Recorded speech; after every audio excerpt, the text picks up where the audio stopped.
j'espère que vous allez bien. L'objectif donc de cette vidéo, c'est de vous expliquer comment créer un compte sur Campus1. Vous êtes nombreux à nous demander, à nous poser des questions sur la création de compte sur Campus1. Raison pour laquelle, comme nous l'avons promis, nous avons jugé nécessaire donc de faire une vidéo donc pour vous expliquer les choses avec des images donc à l'appui.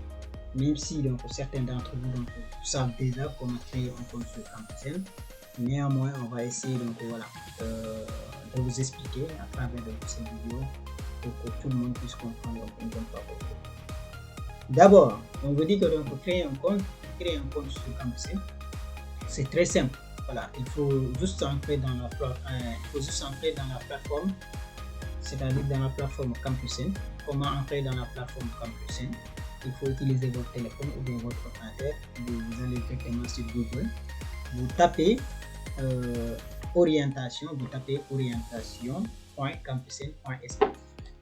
Vous allez taper orientation.campus1.sn. Voilà. Si vous appelez donc voilà orientation.campus1.sn, vous appuyez donc sur OK et vous allez patienter un peu pour voir la page qui va s'ouvrir. Maintenant, une fois que vous faites cela, normalement donc vous allez atterrir donc sur la page d'accueil de la plateforme Campus1. Qu'est-ce qui est écrit sur cette page d'accueil là?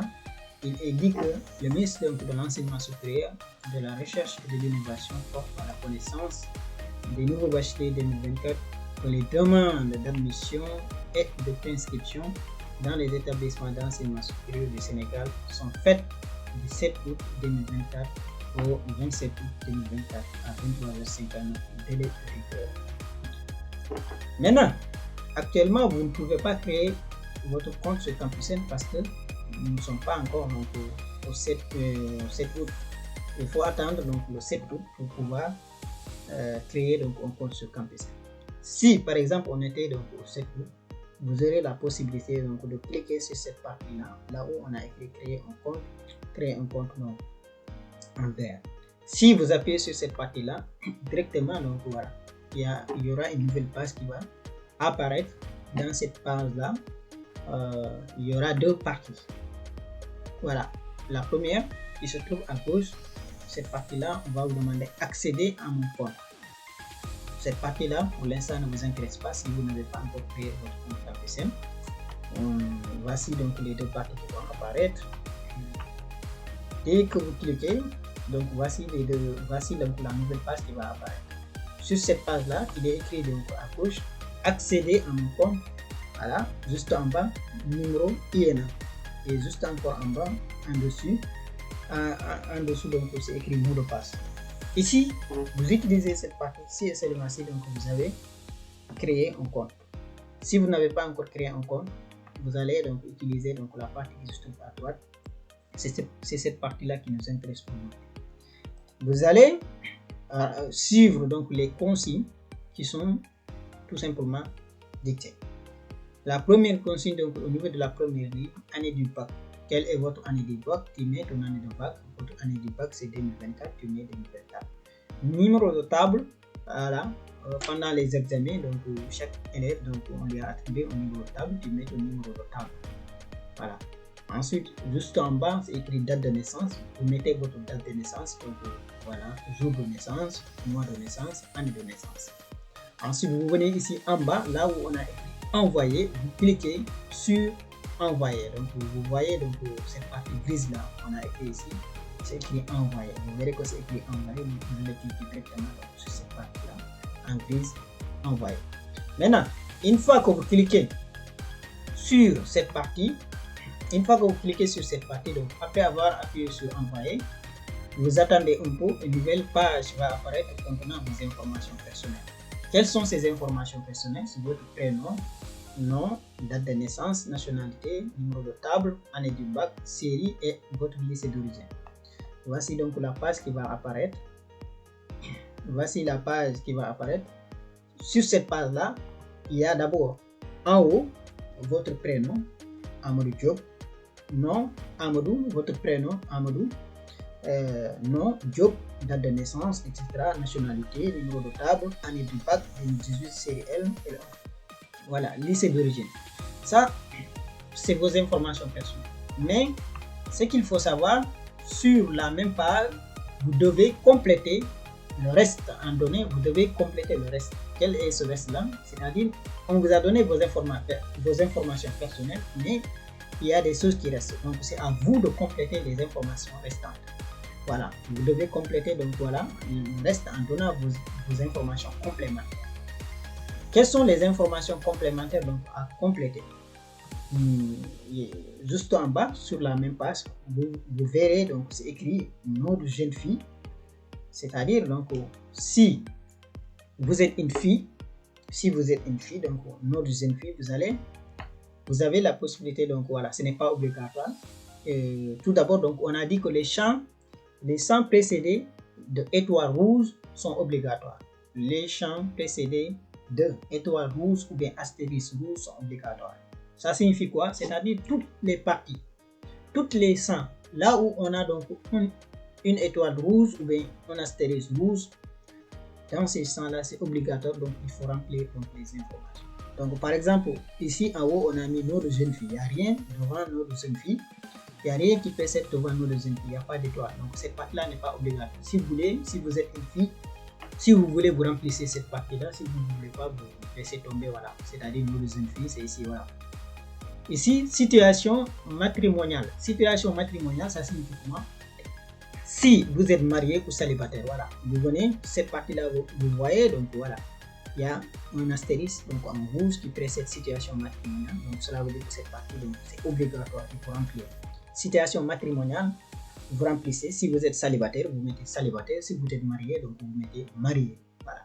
Comment mettre marié ou célibataire? Vous voyez donc les deux flèches là. Voilà, les deux flèches, les deux flèches que vous voyez ici. Si vous appuyez en bas, ça va remplacer célibataire par marié. Si vous appuyez donc en haut, ça va remplacer marié donc par célibataire. C'est simple. Et c'est de cette façon-là qu'il faut utiliser donc voilà les parties, les champs là. Ensuite, juste en deuxième position, c'est écrit, en troisième position, c'est écrit numéro de portable. Si vous avez un téléphone portable, donc vous avez un numéro, utilisez votre propre numéro, vous remplissez numéro de téléphone, voilà, numéro portable, vous mettez votre numéro, votre propre numéro, parce que c'est à partir donc de ces numéros de téléphone que vous utilisez, vous allez recevoir les SMS ou bien vos codes, voilà, pour pouvoir faire des modifications, etc., etc. Voilà. En bas, on a mis autre numéro au cas où si vous avez perdu entre votre téléphone ou bien il y a un problème donc avec votre numéro de téléphone. C'est pourquoi on vous demande un autre numéro. Par exemple, le numéro de téléphone de votre papa, ou bien de votre maman, ou bien de votre frère, etc., ou bien de votre petit frère, voilà, avec qui vous êtes dans la même maison. Comme ça, si vous avez des informations à recevoir, donc voilà, vous pourrez recevoir ces informations-là sur ces numéros-là que vous pourrez utiliser plus tard. Voilà. Parce que c'est important. Lorsque vous créerez votre compte, voilà, si vous faites vos choix, si vous voulez faire des modifications, pour faire les modifications, ils vont vous demander un code. Et ce code-là, vous allez recevoir donc ce code-là par SMS dans ces numéros de téléphone que vous allez utiliser ici. Voilà, plus tard. En cinquième position, c'est écrit étoile, donc c'est obligatoire, CNI, c'est-à-dire numéro de carte d'identité nationale, numéro de votre carte d'identité nationale. Donc, chaque élève a une carte d'identité nationale. Donc voilà, sur ces cartes d'identité nationale, derrière, il y a un numéro. Donc remplissez, vous allez recopier ici le numéro de votre carte d'identité nationale. Juste en bas, donc c'est écrit adresse. Juste en bas, c'est écrit adresse, donc adresse du domicile. Adresse du domicile, donc vous habitez où? Dans quel quartier? Si tu habites à Guédiawaye, tu mets à Guédiawaye. Voilà. Si tu habites à Sandaga, tu mets à Sandaga. Si tu habites à Hambourg, tu mets Bourg, dans quel quartier, Grand-Bourg, etc. Si tu habites à Sali, tu mets Sali, voilà. C'est ça quoi, voilà. Votre adresse domicile, vous mettez votre adresse, voilà. Ceux qui habitent à Tamba, vous connaissez donc les quartiers, etc., etc. Donc vous mettez le nom des quartiers là où vous êtes, voilà, votre adresse exactement. Ensuite, juste en bas, juste après adresse du domicile, vous mettez adresse mail. Adresse mail, c'est-à-dire aujourd'hui, chaque personne qui a un téléphone Android, forcément il a une adresse mail, parce que vous ne pouvez pas utiliser un téléphone Android sans avoir une adresse mail. parce que c'est ce qui fait fonctionner Google, etc., Google Chrome, voilà, pour pouvoir faire des recherches, etc. Même Google Play Store, tout ça, pour utiliser, c'est-à-dire télécharger les applications, etc., il faut avoir une adresse mail fonctionnelle. Maintenant, vous allez utiliser votre adresse mail. Si vous ne connaissez pas c'est quoi une adresse mail, il faut juste entrer sur YouTube, taper adresse mail, ils vont vous expliquer c'est quoi une adresse mail. Vous pouvez créer autant que vous voulez, voilà. Si vous voulez même, vous pouvez créer donc une adresse mail dédiée spécialement donc, pour les orientations, mais je vous le déconseille. Si vous avez une adresse mail que vous utilisez dans votre téléphone, il faut recopier l'adresse mail ici, parce que plus tard, c'est dans cette adresse mail que vous allez recevoir le lien de validation donc, de votre compte Campus N. Parce que dès que vous commencez votre inscription, si vous mettez après cette page-là, si vous cliquez sur enregistrer, après ils vont vous envoyer un lien de validation. Ce lien de validation qu'ils vont vous envoyer, vous allez recevoir dans votre adresse mail, c'est-à-dire l'adresse mail que vous mettez ici. L'adresse mail que vous mettez ici, donc voilà, c'est sur cette adresse mail-là que vous allez recevoir donc, le lien de validation. Et juste après cette partie, on vous demande, disposez-vous d'un ordinateur. Si tu as un ordinateur, donc tu mets oui. Si tu n'as pas d'ordinateur, tu mets non. Comment mettre le nom? Donc il suffit juste donc, de cliquer sur cette flèche-là. Voilà. Il y a le nom qui va apparaître. Voilà. Après, on vous demande, disposez-vous d'une tablette. Si tu as une tablette, voilà, tu mets oui. Si tu n'as pas, tu mets non. Avez-vous un handicap particulier? Si tu as un handicap, tu mets oui. Si tu n'as pas, tu mets non. Maintenant, si tu as un handicap, tu mets oui. Si tu as mis oui, on va vous demander juste en bas de préciser quel type d'handicap. Si oui, indiquez lequel. Tu as des problèmes pour marcher, tu es sur une fauteuil roulant, ou bien tu as des problèmes pour voir, ou bien tu as des problèmes avec tes oreilles, etc., etc. Donc voilà, il y a plusieurs types d'handicap. Voilà. L'handicap, ce n'est pas seulement les personnes qui ne peuvent pas marcher ou bien qui ont des problèmes avec leurs bras, etc., etc. Voilà. Si tu as un handicap, il faut préciser donc le cas. En bas, la dernière partie, donc c'est obligatoire, toujours obligatoire. Salarié, si tu es salarié, tu travailles, tu perçois donc un salaire à la fin du mois, tu mets oui. Si tu n'as pas de salaire, tu mets non. Après avoir donc rempli tous ces champs de formulaire là, il faut juste cliquer donc sur enregistrer. Cliquer donc sur enregistrer.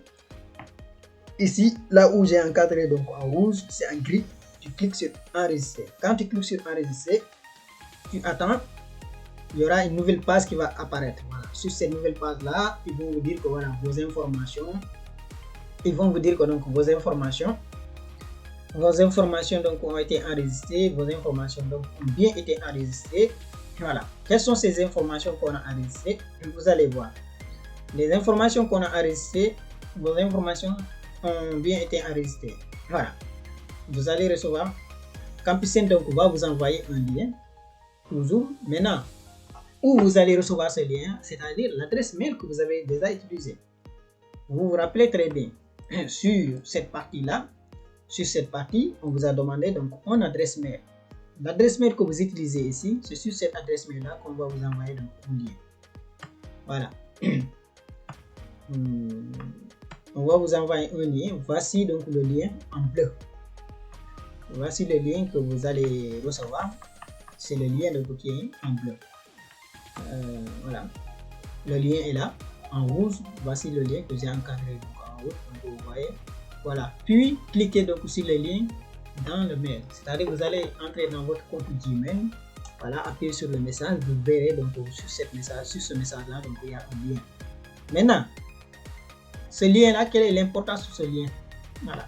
Ce lien va vous permettre donc de continuer ou bien de poursuivre donc la création de votre compte. Une fois que vous appuyez sur le lien donc, de validation, si tu appuies dessus, si tu cliques sur le lien donc sur ce lien-là, voilà, vous verrez qu'il y aura une nouvelle page qui va apparaître. Cette page-là qui va apparaître. La nouvelle page, voici la nouvelle page donc, qui va apparaître automatiquement. C'est juste donc pour confirmer, voilà, la création de votre compte. Voilà, c'est juste pour confirmer, c'est presque donc l'avant-dernière étape. Voilà, c'est juste pour confirmer donc la création de votre compte. Voilà, qu'on appelle confirmation d'identité. Si vous appuyez sur le lien, voici la page qui va apparaître. Toujours sur cette page-là, on va vous demander encore année du bac. Vous mettez votre année du bac 2024, numéro de table, votre numéro de table. Lors des examens, vous avez un numéro de table. Date de naissance, on vous demande date de naissance, vous mettez votre date de naissance. Ensuite, vous appuyez donc sur cette partie grise là où on a écrit je confirme. Tu appuies dessus, donc je confirme, voilà. Si tu appuies dessus, voilà, si tu appuies donc sur cette partie-là, où on a mis écrit je confirme, puis tu appuies dessus, vous verrez, vous allez recevoir, donc vous recevrez donc dans votre compte Gmail votre INE et votre mot de passe. C'est cette INE-là et cette mot de passe-là qui vont vous permettre donc d'accéder à votre compte Campusen. Voilà. Dès que vous remplissez, vous confirmez votre identité ici. Dès que vous confirmez votre identité, donc vous confirmez votre identité, année de bac, numéro de table, date de naissance encore, tu appuies donc sur je confirme. Vous verrez donc voilà, vous allez attendre 1 heure de temps ou bien 2 heures, des fois même ça peut durer 24 heures, donc vous allez recevoir un message donc dans votre compte Gmail. Vous recevrez donc dans votre compte Gmail votre INE, votre mot de passe. Maintenant, remarque, pour certains nouveaux bacheliers, dès qu'ils arrivent sur cette étape-là, ils sont pressés de recevoir donc l'INE et le mot de passe. Ce qu'il faut savoir, des fois, vous pouvez rester 24 heures avant de recevoir votre INE ou votre mot de passe. Voilà, ça arrive. Des fois, tu peux rester 24 heures, voilà, 24 heures, c'est-à-dire une journée complète, donc avant de recevoir donc, votre INE et votre mot de passe. Suppose donc par exemple, tu as commencé les inscriptions, la création de votre compte vers 2 heures du matin, à partir du 7 août, ou bien voilà, à 10 heures du matin, voilà, 8, par exemple, le 7 août à 10 heures du matin, voilà, ça, tu peux rester jusqu'à le lendemain, le 8 août, à 10 heures, sans recevoir donc votre INE et votre mot de passe. Donc ça arrive des fois. Ne vous précipitez pas, ne pensez pas que voilà, la création de votre compte n'a pas fonctionné, ne paniquez pas, restez serein, calme, voilà, attendez donc le message, attendez donc de recevoir votre INE et votre mot de passe. Maintenant, dès que vous recevez donc votre INE et votre mot de passe, ça c'est que tout c'est bon. C'est bon. Maintenant, c'est cette INE là. Voici donc le message que vous allez recevoir toujours dans votre compte Gmail. Voilà, toujours dans votre compte Gmail. Voici donc voilà. En bas, sur ce message là, en bas, vous verrez le numéro INE. C'est écrit numéro INE et en même temps, mot de passe. C'est cette INE et cette mot de passe là que vous allez utiliser donc, pour accéder à votre compte. Maintenant, la création de votre compte, voilà. Maintenant, la création de votre compte est terminée. Dès que vous recevez votre INE, votre mot de passe, la création de votre compte est maintenant terminée. Maintenant, vous utilisez votre INE et votre mot de passe pour vous connecter à votre compte Campusen. Ensuite, donc, il faut choisir vos formations dans les différentes universités respectivement, publiques et privées. Voilà. Maintenant, pour vous connecter pour une première fois, il suffit juste donc de retourner sur cette page-là. Il suffit juste donc de retaper sur Google orientation.campusen.sn. Voilà, vous allez voir donc cette page qui va apparaître. Voilà, vous allez appuyer donc, vous allez sur cette partie, la deuxième partie qui se trouve à gauche là, accéder à mon compte. Maintenant sur cette partie, on vous demande INE et mot de passe. Vous avez reçu votre INE, vous avez reçu votre mot de passe. Vous allez utiliser votre INE que vous allez remplir ici. Voilà, vous recopiez l'INE que vous avez reçu. Ensuite ici votre mot de passe, vous recopiez donc votre mot de passe. Vous appuyez ici sur la partie grise là où on a écrit connecter, tu appuies sur connecter. Maintenant tu pourras te connecter directement donc, à ton compte Campusen. Et voilà donc la fin de cette vidéo. Ça a pris beaucoup de temps et j'espère que voilà, ça va vous aider. Mais sachez que donc nous restons avec vous dans le groupe Efficience Waterpad. Si besoin, et le jour aussi, si besoin, donc si vous avez des problèmes, si ça bloque, n'hésitez pas à nous envoyer des messages en PV. Et nous allons vous accompagner directement pour vous aider à créer votre compte. Même si ça ne passe pas, si vous avez un problème de connexion, si vous avez certains problèmes, n'hésitez pas à nous contacter en PV. Voilà, en particulier, je serai là donc moi aussi donc vous accompagner Inch'Allah et toutes les autres donc, membres d'Efficience. Merci, allez, ciao.